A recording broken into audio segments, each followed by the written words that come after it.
The first one over the far line. You can see the line just by the front edge of the tracks of both vehicles. They have got to get them over that line in order to win. So, ladies and gentlemen, let's see how they get on in just a moment.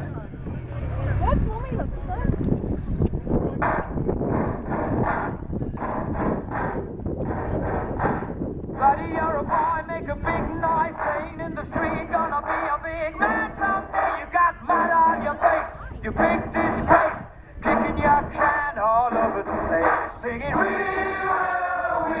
will rock you. So, ladies and gentlemen, they're all set, they're taking the strain, let's see who's going to win it. The red of the Royal Wessex Overley, there's the flag, they've taken the strain, the flag is up. The Royal Wessex Overley on this side, but look at the Tank Museum staff go. They've decided to go for the overhead pull, but the Royal Wessex Overley and the Armoured Trials Development Unit on the side going nicely. But the steady pull of the Tank Museum in the black shirts. Come on, ladies and gentlemen, get behind them. It's 7 tons of vehicle they're pulling there. But the Royal Wessex Overley and ATDU look as if they're going to get there first, and they have. They win the Royal Wessex machine gun. It's got additional turrets and hull armour. It carries electronic countermeasures and cameras to assist us. Within these Type 56 regiments, we're going to see each tank troop with 4 tanks, still 3 tank squadrons. Into the arena now. Well, exactly as you said, Simon. So we now have a Warrior FV 510. Again, this is configured in the way that you'd see it currently out in Afghanistan. This armoured infantry fighting vehicle has a crew of 3 with a dismounted section of up to 7 fully fighting soldiers in the rear. Still armed with a 30mm Radin cannon and a 7.62mm chain gun. This will be used to transport the infantry onto the position and then to be able to provide fire support as necessary, working fully in conjunction with the heavier armour provided by the Challenger 2. And in a similar way, I imagine that the context and configuration of these armoured infantry would critical with. So, ladies and gentlemen, let's see what happens now.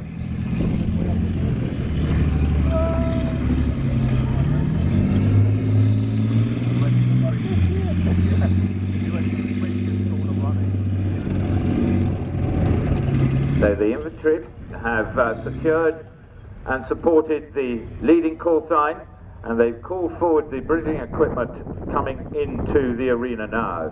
This is the Titan. It's operated by the Royal Engineers, and we'll see him going into action in just a moment. We've got a lot to say about him, but Simon, just tell us a bit about the engineer regiments that this vehicle is stationed with. So again, within the reactive forces, we have the close support engineer regiments, one of these per armoured infantry brigade. Within each of these regiments, there's 3 armoured engineer squadrons, and then again, these are subdivided into particular facets and troops.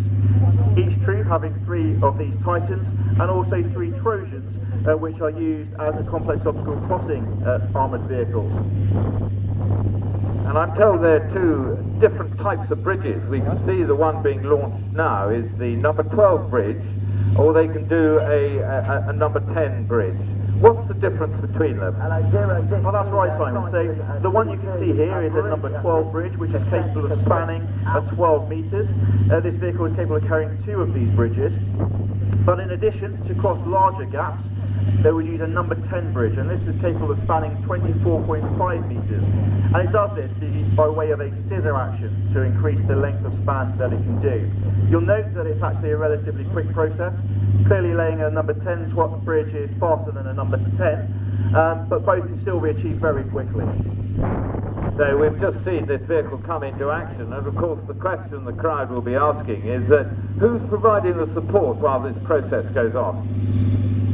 So, whilst it's got its own armoured protection, we still have both the Challenger 2 and Overwatch, the infantry. The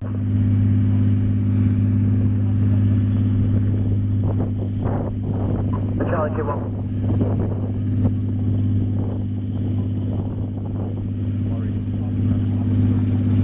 I know. What's that? Every time the Challengers turn the turret over here. Challenger 2.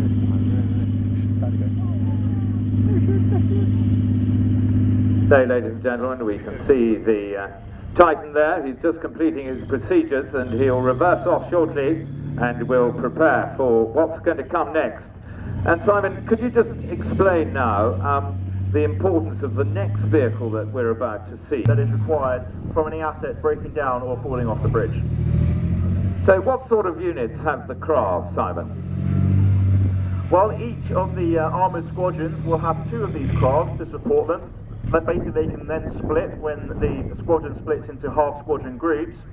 There'll also be a further one with the light aid detachment in order to assist with more complex recovery. And a craft as well will be located with the armoured engineer squadrons as part of the close support engineer regiment that we've already spoken about. Additionally, the Brigade Remit battalion will also have craft to assist with second and third line repair tasks required for the heavier Challenger 2 based assets. So again, based upon the Challenger 2 chassis, commonality is key to the armoured battle group. So, ladies and gentlemen, the craft now is in position, the bridge is laid. Let's see what happens next.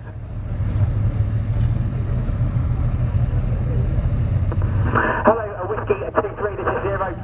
Move now and secure the far back cover. Whiskey 23, roger out.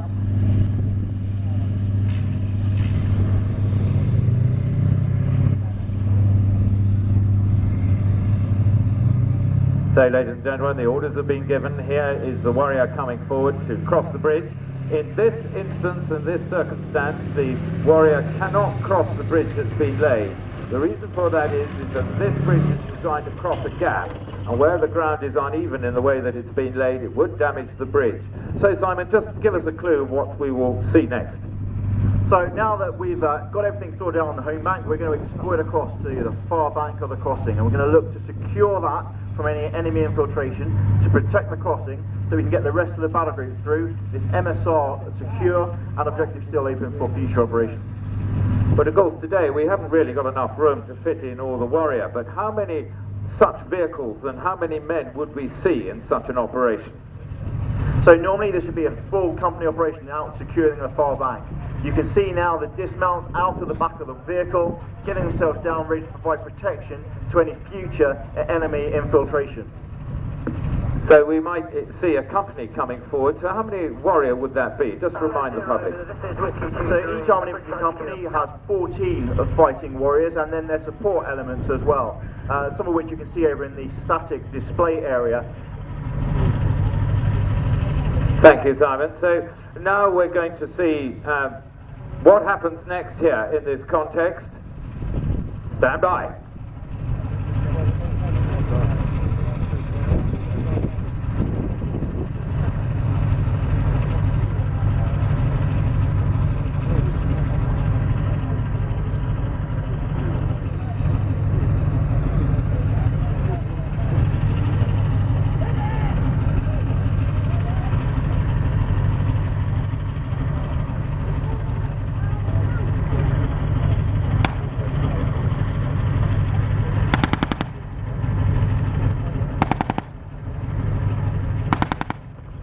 Hello, 0, this is Whiskey 23, contact, went up.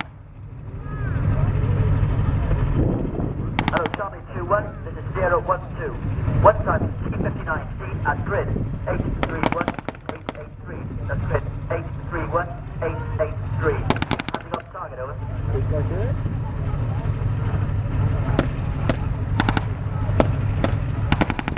Charlie 2 on, roger, wait out.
0, this is Charlie 21, contact at 1200 hours, grid 831, 883, 1 ton T-59 is dismounted, destroyed on objective steel. I assess this to be the remnants of the enemy combat wreckage patrol. Over. 0, roger. All call signs, stand by for orders, out. All call signs, So, ladies and gentlemen, we've had the contacts and the report sent through there.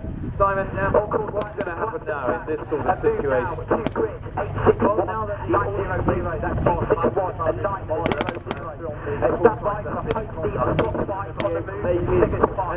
order of march for extraction. Charlie 21, Whiskey 23, Romeo 64, followed by all call signs, acknowledge of it.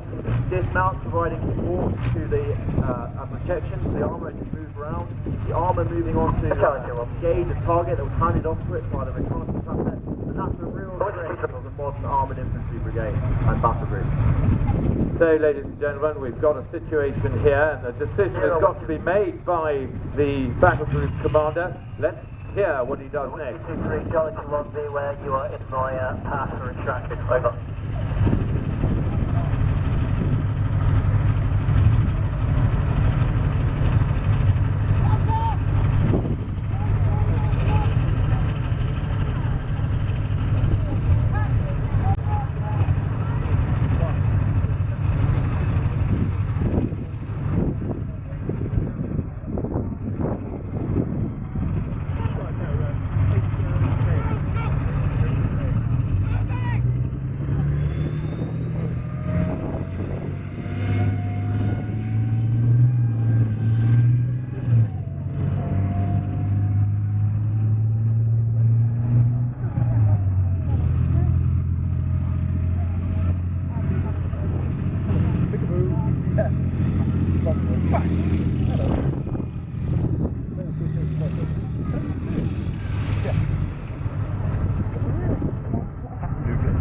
So, ladies and gentlemen, we've seen the orders given here. The call signs have been ordered, as they say, to collapse the task, and they're now going to move back and stand by for new orders on what they call the SOC Card 5, which is the secure orders card. And orders have been given for the extraction, and we'll see them withdrawing and manoeuvring as they go back.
Capacity.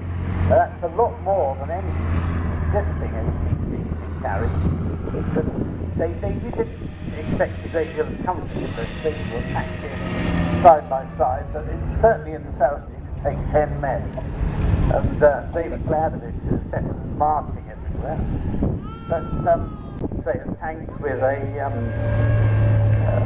high velocity gun, that tank could beat them to the draw, as it were, and hit the vehicle, the launching vehicle, before its missile reached the vehicle it was aimed at. So that way it made it much more effective. The need for a tank, when we really needed it, it wasn't available, unfortunately. We had to rely on early ones, well. The turret is mainly a cast construction with a welded insert on the top to hold it straight, but the hull is almost all of welded components. They were built by Royal Ordnance and by Dickens, and clearly were one of the best tanks we've come together. Not only is a gun tank taking cover inside the tank, the driver actually lies on his back and observes the world through a periscope. And that meant we could reduce the overall height of the tank at the front. And as I can remember, going back all the time, when the Earth we all had.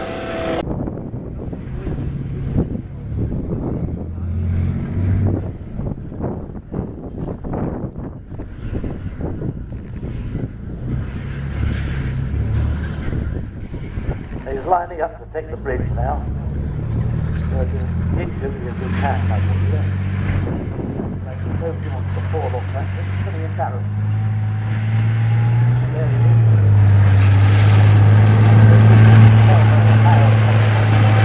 Sort of function at all, but merely as a test bed.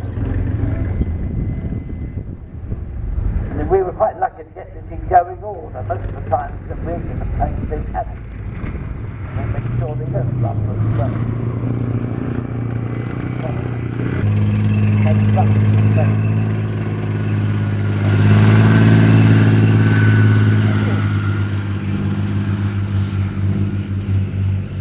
Oh yeah.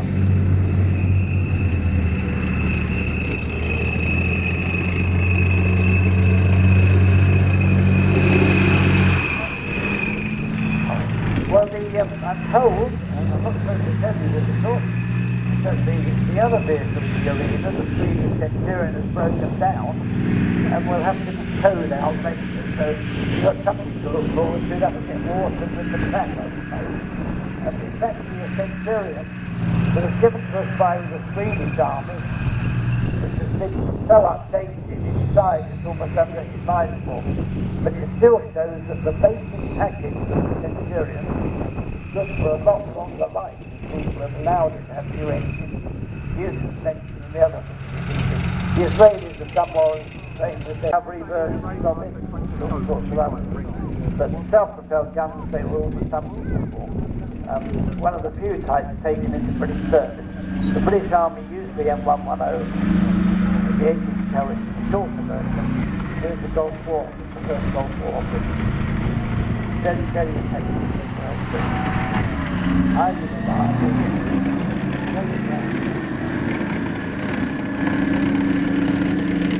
The vehicle came to us from the wrong, use one or the other. We've done wheeled vehicles, we've done track vehicles at different times. And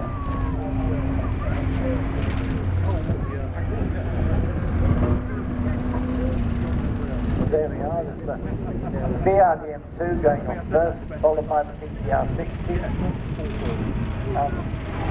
Very large section pneumatic tyres, often doing the steering levers and that sort of thing. But very simple. Torsion bar suspension, rear sprocket drive, then the diesel engine drive.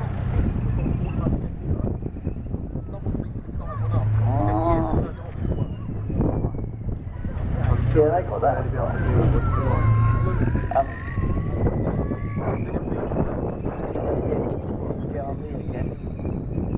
Seems to be struggling with some of the corners, which is quite normal. But I see he's not going to lose the bridge, so he can't wait.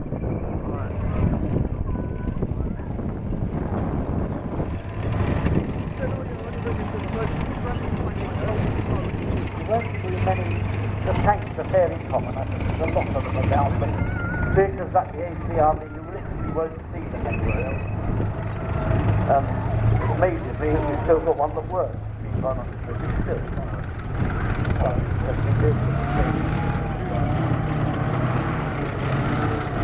Yeah, we've had to work quite hard to clear time. Disabled vehicles in the middle.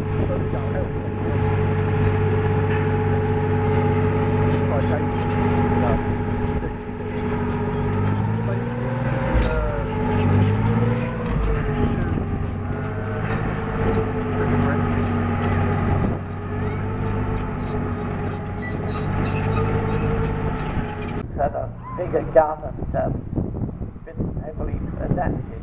In fact, the tank originally back outside the long test prison in Northern Ireland, discovered by people some other mates who were working tank maintenance before the get struck out of the Run Valentine. So, and the next vehicle behind him is a Valentine 15. This tank is privately owned by John Pearson, who restored it. He's also, I hope, driving it.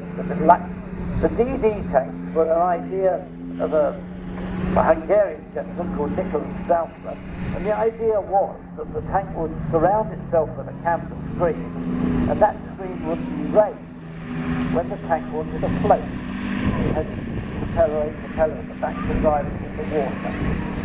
DD tanks were used on display, but they were German. The Valentine was used mainly for training, and for a little while as well, the robbery of them. But they're very distinctive. They took a lot of courage to go to, but if they got out of cover and got into open country, they tended to be very vulnerable. Like most Czech tanks, it's powered by a smaller Czech engine, a Praga-type engine, but it's also got that the Hepburn continued in production in Czechoslovakia after the war. It was actually sold to the Swiss army, who used it under the code name D-30 quite a long time. The Swiss weren't fighting, and that was probably quite right. Out in Sweden, where they could do it so relative peace.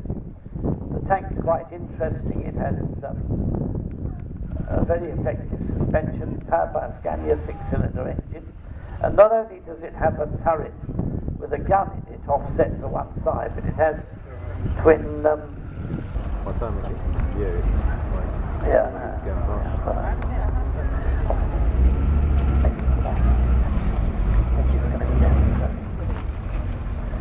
one of the highlights for us anyway here at Bovington is that although this tank is a regular exhibit, it's been at the museum for years, was that we got a Swedish crew to come over, a husband and wife team, who run the tank for us on days like this, which is rather nice. If more people would do that, it would save us on volunteers and probably make it a bit more interesting. Wow.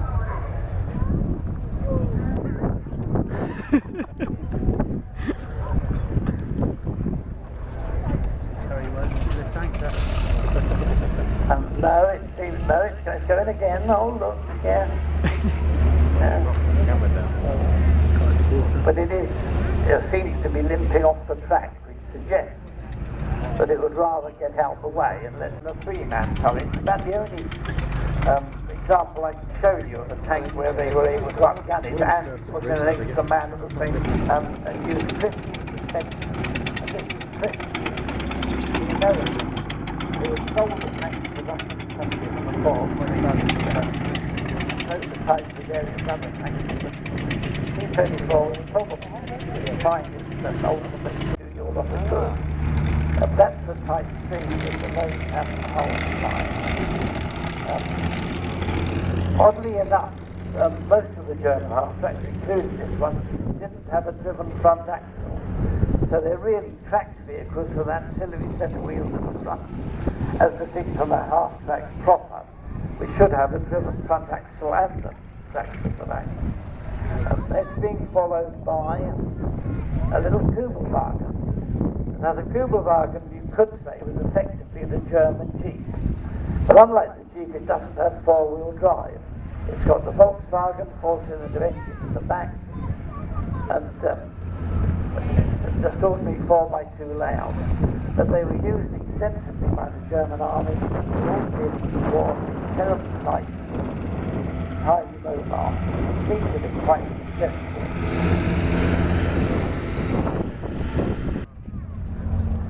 The Panzer III was really effectively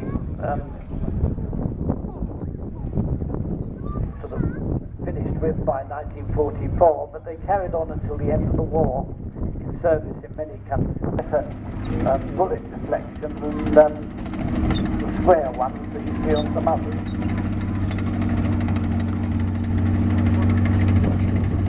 We've had the Panther 3 here for years, but it was our workshop staff that got it going and did a fairly thorough restoration. The tank was a 48 Ford tank Richmond. And rather in keeping with the way the Germans used their defensive positions, the idea was that the tank would sit there, invite attacks by British tanks and wipe them out. When it started doing that, it knocked out 2 Churchills, but for some reason one of the others fired at it. It got ricocheted off under the gun, and you can actually see the mark still under the gun on the tank when you get that close.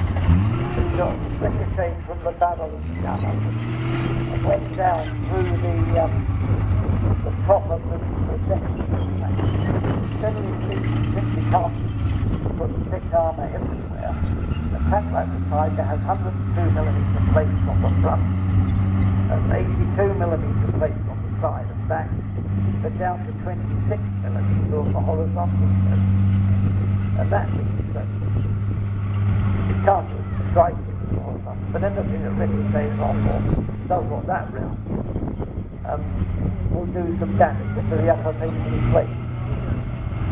The tank also had 2 shots, one ricocheted off the gun trunnion on the left, another sort of wiped out the loading hatch at the top of the tank. The driver was injured, so the crew bailed out and left it. It meant that 48 RCR had captured a Tiger in full working order, which was probably taken back by the British and evaluated in great detail, in fact so much detail that they couldn't finish evaluating it before the war ended.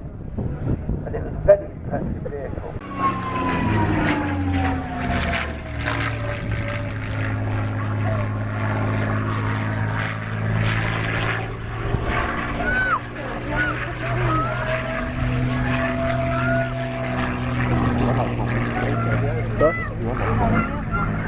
Have you unlocked them?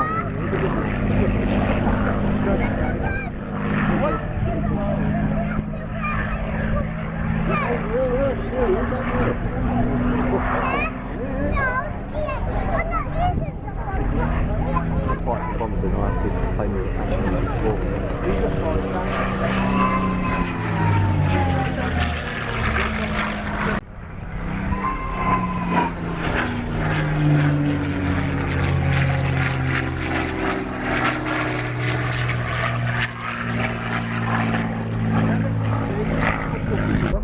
They're fine, you can trust them. Well, yeah, check it out.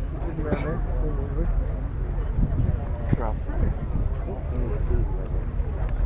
It's a really good bridge. Where did this bridge come from? It looks like some super advanced technology. No, that's... but that one's further. Oh, that's the one on the way.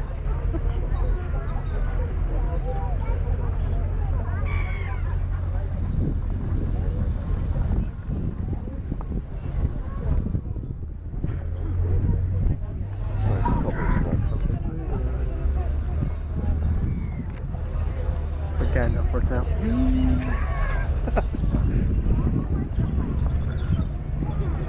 That's the time to sleep.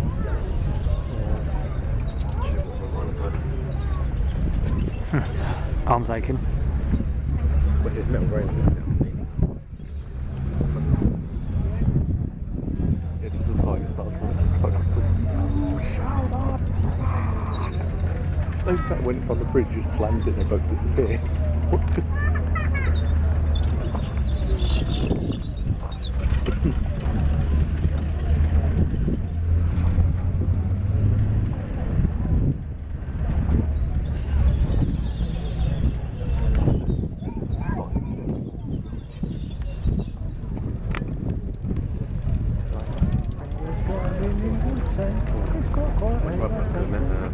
Filmed it with the evidence.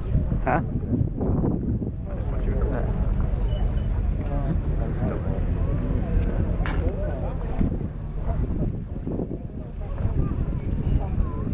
That's what people can't die.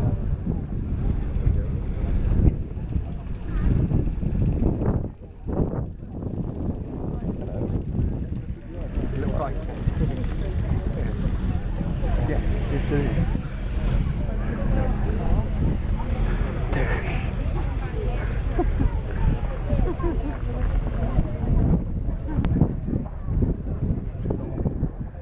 Ladies and gentlemen, Arnhem is occupied by garrison forces, and whilst battle-hardened SS troops from the 9th and 10th SS Panzer Divisions, along with the Forschungsjäger, the German paratroopers, have recently moved into the area to refit, the town of Arnhem itself is only lightly defended by the Germans, who billet in local houses, forcing their Dutch owners out and onto the streets.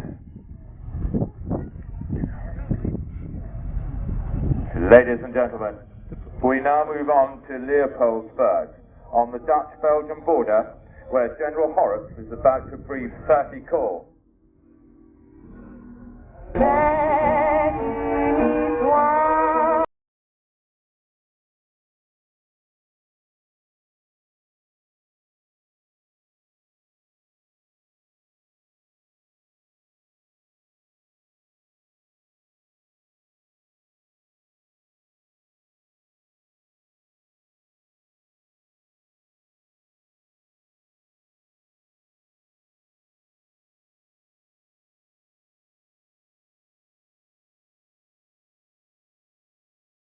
Bloody hell, that colour is good. I swear that one was in too. It was. Don't think the coach is behind.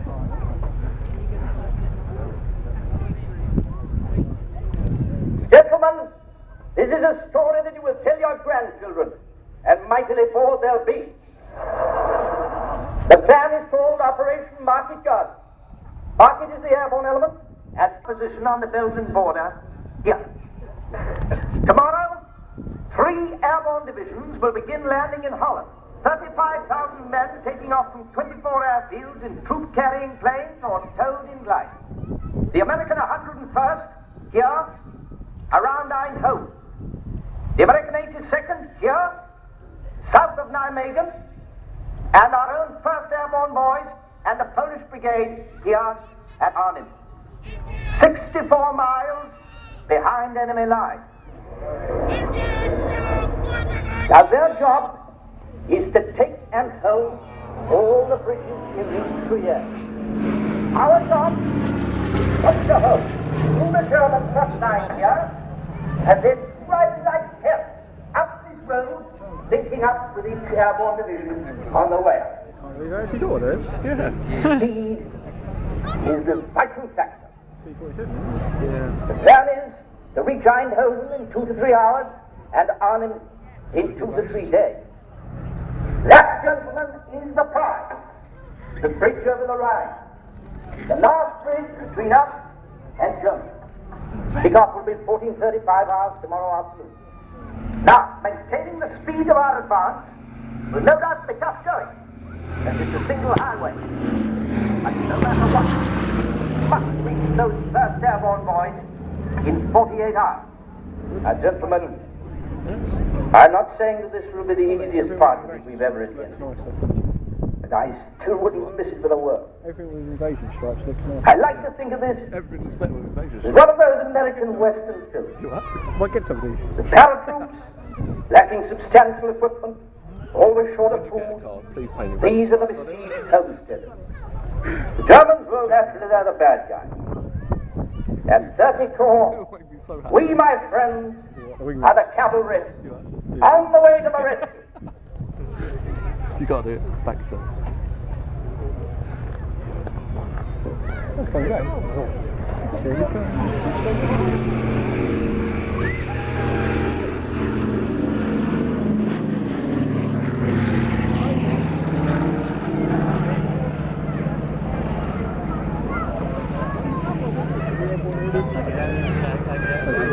Paratroopers would drop in sticks from Dakota C-47 aircraft, with glider troops landing in halters and Hamel cars pulled by Sterling bombers. How's this? Ow. It should be bleeding my face. When you cry. If you look now, ladies and gentlemen, towards the Marker Gulf down the eastern end of the arena, you will see that Pathfinders have landed and are just gathering in their chutes. East. The role of the para-pathfinders was to mark out the landing zones with Eureka radio beacons and visual signals. The parachutes weighed in the region of 30 pounds, and once the go, go, go order had been issued, the paratroopers would exit from the Dakotas and drop the 700 to 800 feet to the ground in around 30 to 35 seconds. Many veterans recall that floating to Earth on that warm Sunday afternoon felt like a training exercise. The paratroopers carry their rifles separately in a valise or a padded case, and additional equipment in a leg kit bag attached to them. These would be suspended by rope from the paratrooper's body as he dropped. The scale of the market operation was huge, with the problem of a daylight drop and the need to complete the 3 lifts over 3 days. In all, 463 aircraft were allocated for the 1st Airborne Division on the first day alone. The glider troops would land with the heavier equipment, 6-pounder and 17-pounder anti-tank guns, 75mm pack howitzers, jeeps and universal carriers. Of course, the major problem for the airborne forces was that the landing zones were 6 to 8 miles away to the west of the Arnhem Road Bridge. Therefore, in order to assist in the capture of the bridge, recce jeeps were employed.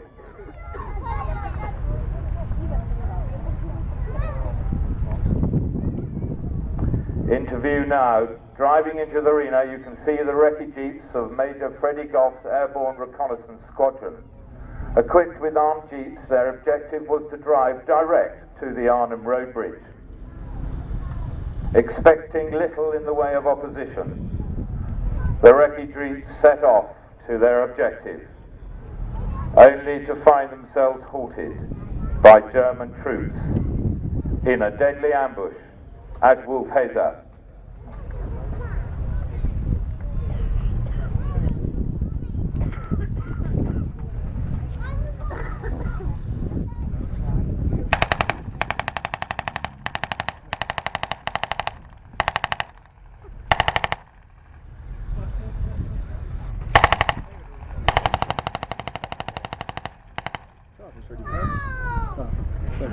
Thank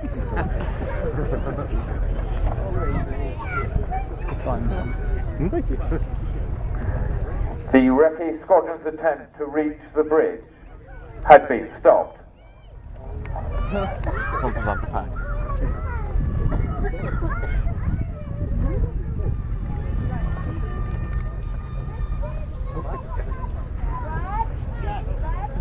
Wait for the switch to move. The drum's still good.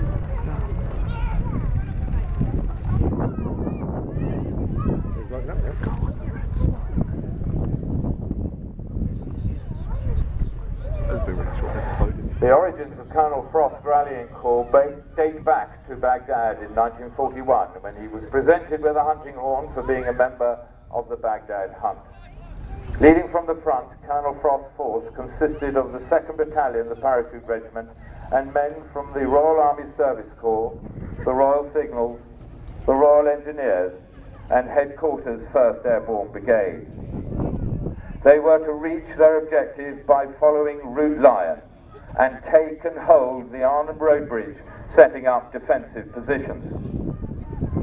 Because of their deployment from the skies and the need to move fast, airborne soldiers were lightly armed with Lee Enfield rifles, Sten guns, Bren guns, MMGs, mortars, but only 2-inch and 3-inch, and anti-tank defense in the shape of Piats and Gammon bombs, and a few 6-pounder anti-tank guns. They were also provided with specialist equipment and uniforms, such as the distinctive airborne steel helmet and the Denison smock with its 4 large pockets. Now, if you all turn your attention to the Grave Bridge by the Vehicle Conservation Center, you will see US Airborne Forces about to assault and capture the Grave Bridge, an essential objective in 30 Corps' race to Nijmegen. 120 men of Company E, the 504th 82nd Airborne Division, were dropped in sticks from 11 Dakota planes to capture and secure the southern end of the 195-meter Grave Bridge, with the other companies of the battalion heading for the northern end. At 16:50, they reported, "Bridge number 11 is ours."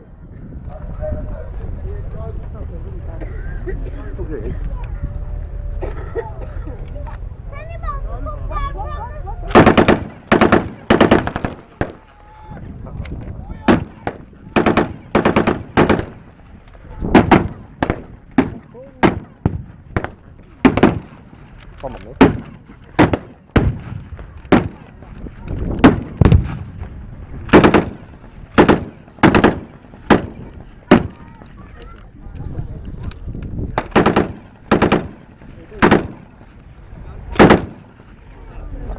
Move forward! Go! Go! Go! Go!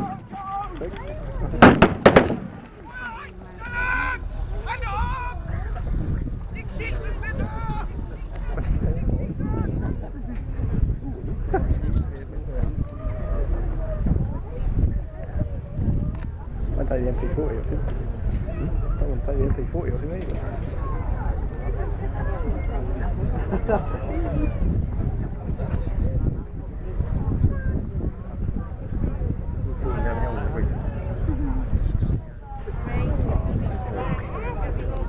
Take there.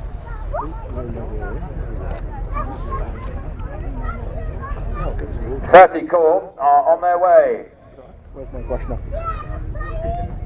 Where's Rachel?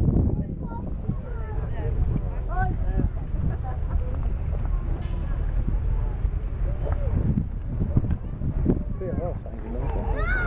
DHL something nice.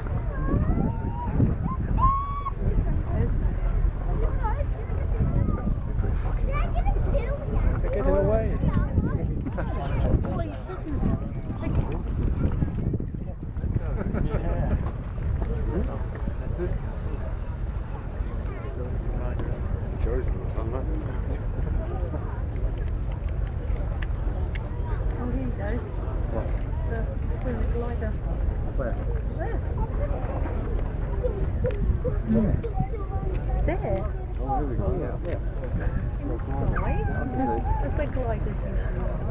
Now, ladies and gentlemen, you will know that the horses and handle cars were landing some 6 to 8 miles away, and to represent them here today flying overhead is a tug with a glider on their way to reinforce the 1st Air Landing Brigade zone some 6 to 8 miles from the bridge.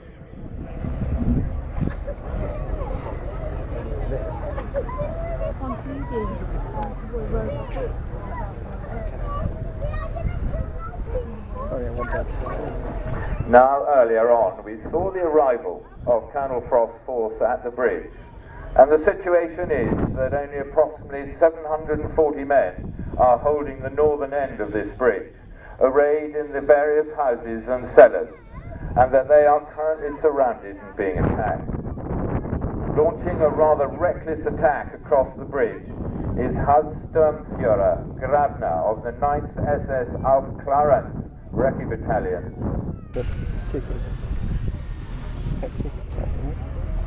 that's the first time. Wouldn't have passed it. It's very one of the balls as well.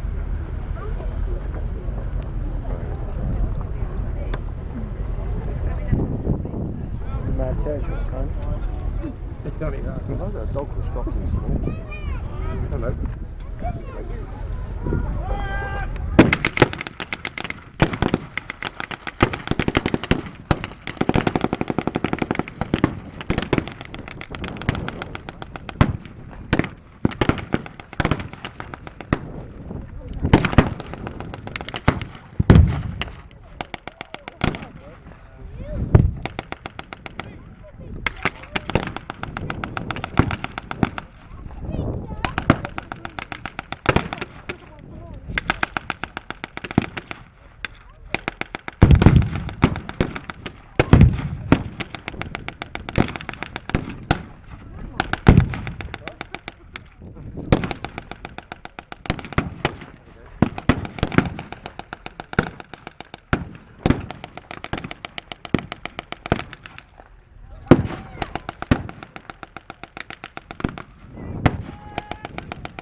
Grabner is killed and the attack is repulsed, leaving the bridge covered with knocked-out vehicles and the dead, wounded and the dying. The attack demonstrates Frostmen's courage and tenacity, but they also suffer casualties and expend their very precious and limited ammunition.